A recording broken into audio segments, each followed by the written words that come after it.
সময় হয়ে গেল, 3-4 ঘন্টা কথা বলিস না আমার সাথে। আয় না, রাগের কি ব্যাপার আছে? একটু ছুটায় জোহরে আয়, আমার সাথে একটু কথা বলা যা, শোনায়া যা, তুই কেমন লাগে, তোর কি দরকার, একটু শোনায়া যা। আমার মনে হয় কথা বলার জন্য ডাকে, নামাজের জন্য ডাকে না। আবার আসরে ডাকে, মাগরিবে ডাকে, এশায় ডাকে।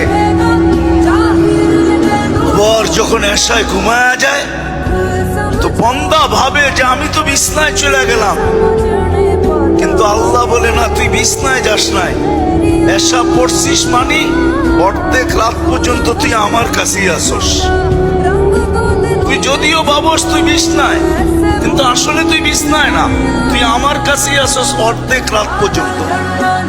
আবার যখন ফজর পড়ে বাকি অর্ধেক বাকি রেখা লাভটা কি, পুরাটাই আমার কাছে লেখা দিলাম, যদিও বিছনায় ছিল। মনে হয় এই জন্য নামাজ।